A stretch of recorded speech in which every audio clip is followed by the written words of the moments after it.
Welcome back to Travel Partner Official. Today I'm flying the 5 airlines you voted as the absolute worst in the world. We're talking about airlines with terrible customer service, hidden fees, and seats so uncomfortable you'd rather stand. Why am I doing this? To see if they're really as bad as everyone says. We'll document everything from check-in to landing and give you the brutally honest truth. If you love crazy travel experiments, hit that subscribe button and turn on notifications. We're about to expose these airlines, and I need you here for the ride.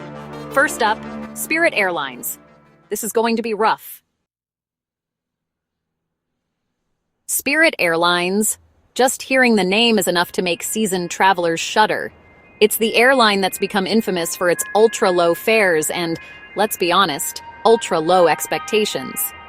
Sure, the ticket price looks like a steal at first glance, but that's just the bait. The real journey begins the moment you try to book. The website lures you in with a rock-bottom fare, but every click reveals a new charge. Want to pick your seat? That's extra. Bringing a bag? Get ready to pay. Even a carry-on can cost more than your ticket if you're not careful. And if you forget to check in online, printing your boarding pass at the airport will set you back another fee. It's like a game where the house always wins. The gate area is a scene of barely controlled chaos. People are anxiously clutching their bags, eyes darting to the overhead signs, hoping they won't be the next to get hit with a surprise charge. There's a frantic energy as passengers try to squeeze their bags into the sizer, desperate to avoid a $65 penalty.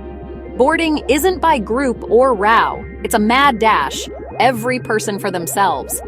Once you finally make it on board, you're greeted by the infamous Cozy E seat. It's more like a plastic shell than a seat. My knees are jammed against the tray and there's barely any padding. Forget about in-flight entertainment. There are no seatback screens, no Wi-Fi, and not even a complimentary cup of water. The cabin feels stripped down to the bare minimum. If you're thirsty, be prepared to shell out $3 for a tiny bottle of water. The menu is full of snacks and drinks, but the prices are enough to make you reconsider your hunger. The flight attendants do their best, but you can tell they've heard every complaint in the book. Their faces say it all. This is just another day in the Spirit trenches. The tray table is laughably small, barely big enough for your phone, let alone a laptop or a meal. If you planned to get work done, think again. So you sit, stare out the window, and start to question every decision that led you to this moment. The minutes crawl by as you count down to landing. Need help? Good luck. Customer service is a black hole. I spent over an hour on hold before finally giving up. Spirit's entire business model is built around making the basic experience as inconvenient as possible, unless you're willing to pay for every little upgrade. The mood on board is a strange mix of frustration, exhaustion, and resignation. When the plane finally lands, often with a jarring thud, everyone is ready to make a break for it. The second the seatbelt sign goes off, it's a stampede for the exit. No one wants to spend a second longer on board than they have to. The promise of a cheap fare is undeniably tempting. It's what draws so many people in, hoping to save a few bucks.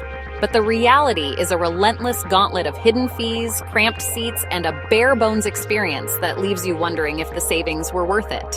My verdict? Unless you're traveling with nothing but a tiny backpack and the clothes on your back, and you have the patience of a saint, Spirit is a tough sell. For most people, the discomfort and constant nickel and diming just aren't worth the savings. If you value your sanity, it's best to steer clear. 1 airline down, 4 to go. Next up, Ryanair. Will it be any better? Stay tuned. Now that we've landed in Europe, it's time to face the legend itself, Ryanair. This airline is notorious for its strict rules, endless fees, and a reputation that precedes it.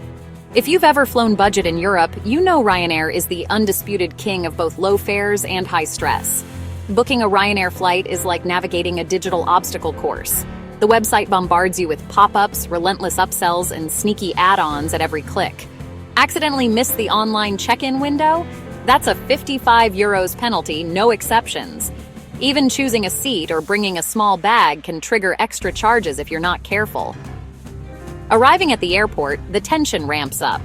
The Ryanair gate is a scene of pure anxiety, with agents patrolling like hawks, armed with metal bag sizers. If your bag is even a centimeter too big, you'll be forced to pay a hefty fee or repack on the spot. There's no room for negotiation, and the rules are enforced with military precision. Step inside the cabin and you're greeted by a blinding sea of yellow and blue. The seats are even thinner than Spirit's, with no recline and barely any legroom. Comfort is clearly not a priority here. Every inch is designed to maximize capacity, not relaxation. As soon as the wheels leave the runway, the sales pitches begin. Flight attendants parade up and down the aisle, selling everything from scratch cards and duty-free perfumes to hot food and drinks. The announcements are constant, and it feels like you're trapped in a flying shopping mall. For many passengers, it's less of a flight and more of a non-stop infomercial. The relentless sales pitches make it nearly impossible to relax or tune out, especially on longer flights. Don't expect any frills. There are no seat-back pockets for your belongings, no charging ports for your devices, and absolutely no in-flight entertainment. Even a simple bottle of water will cost you extra, and the food options are limited and pricey. Our flight ends up delayed by over an hour, but when we finally land, Ryanair still blasts their infamous on-time trumpet jingle over the speakers as if nothing happened. It's almost comical, if you weren't so tired. And don't be fooled by the city names on your ticket. Most Ryanair airports are located far from the actual cities they claim to serve. You'll often find yourself on a long, expensive bus ride just to reach your final destination, wiping out any savings from your cheap ticket. The whole experience can feel overwhelming and stressful, especially for first-timers. Hidden costs lurk at every stage, and the pressure to follow every rule to the letter is intense. But if you're organized, read the fine print, and have the patience of a saint, you might just make it through unscathed and save a bit of money in the process. For most travelers, though, the stress, discomfort, and endless nickel and diming just aren't worth the hassle. The promise of a cheap flight often comes at a much higher cost than you expect. That's 2 airlines down, 3 more to go. Let's see if any of them can top the Ryanair experience, for better or worse. Back in the US, it's time for Frontier, an airline that stands out with its playful branding and those adorable animals painted on the tail of every plane. At first glance, it feels like a fun, family-friendly choice, promising a lighthearted travel experience. But behind the cute exterior, chaos lurks. The booking process is a gauntlet of upsells and add-ons. Every step seems designed to nudge you into spending more, whether it's for a seat assignment, a carry-on, or even just to bring a small bag.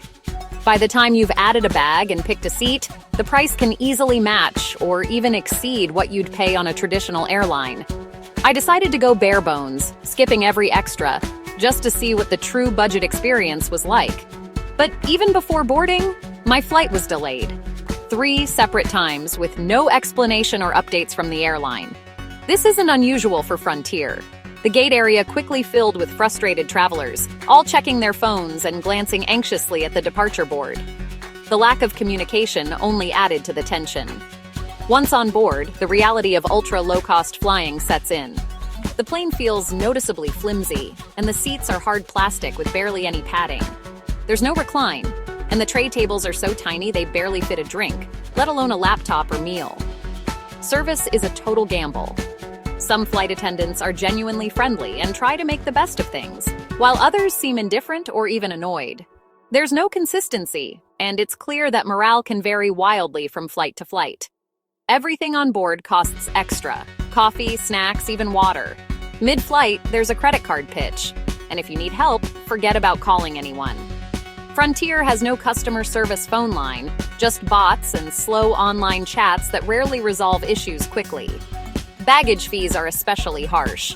I watched a fellow passenger get hit with a $99 charge for a carry-on that was just a hair too big for the sizer. Arguments at the gate are common, and the rules feel strictly enforced, sometimes to the point of absurdity. The flight itself was uncomfortable, with turbulence making the plane rattle and groan.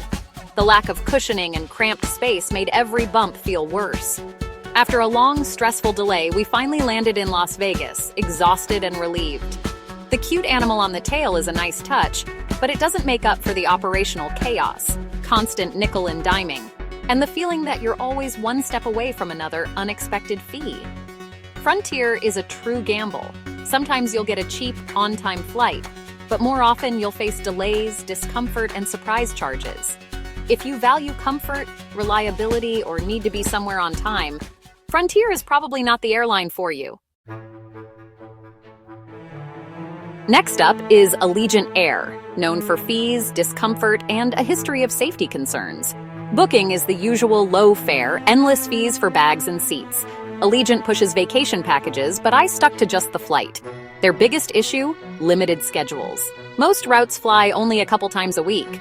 If your flight is canceled, you could be stranded for days. Allegiant's older planes and past mechanical issues add to the anxiety, though they've upgraded to newer Airbuses. On board, the plane feels dated, seats are cramped, and the vibe is strictly business. Many passengers fly Allegiant out of necessity, not choice, especially from small towns with few options. Customer service is notoriously hard to reach, and complaints about being stranded or losing baggage are common.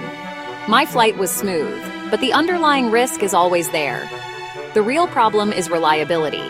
If something goes wrong, you're on your own. Unless you have no other options, Allegiant's limited schedule and shaky reputation make it a risky bet. 4 down, 1 to go. The final airline was supposed to be Viva Air, a Colombian ultra-low-cost carrier.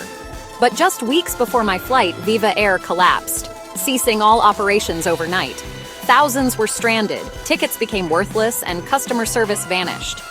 This is the ultimate risk of budget airlines. Not just delays or discomfort, but total shutdown. Ultra-low-cost carriers run on razor-thin margins, making them vulnerable to financial trouble. When they go under, passengers are left with no recourse. I tried to get a refund, no luck. The website was dead, phone numbers disconnected. For many, the money is simply gone. Viva Air's collapse is a stark warning. Sometimes the cheapest ticket is the riskiest. Before booking with a little-known budget airline, research their financial health and recent news. Sometimes paying a bit more for a stable airline is the best insurance. Viva Air's implosion is the worst-case scenario, proof that the cheapest option can cost you the most. What a wild journey. 5 airlines, endless fees, hours of delays, and one that went out of business. We set out to see if these airlines are as bad as their reputations, and the answer is clear. You might save a few dollars, but the cost in stress and risk is huge. From Spirit's cramped seats to Viva Air's collapse, we've seen the dark side of budget travel. If you must fly these airlines, read the fine print, pack light, and have a backup plan. Travel should be about adventure, not anxiety. Sometimes paying a little more for a reputable airline is the best investment. Thanks for joining me on this crazy ride. If you found this helpful, hit subscribe and ring the bell for more travel adventures. We have more secrets and destinations to explore together. Thanks for watching, and I'll see you in the next video.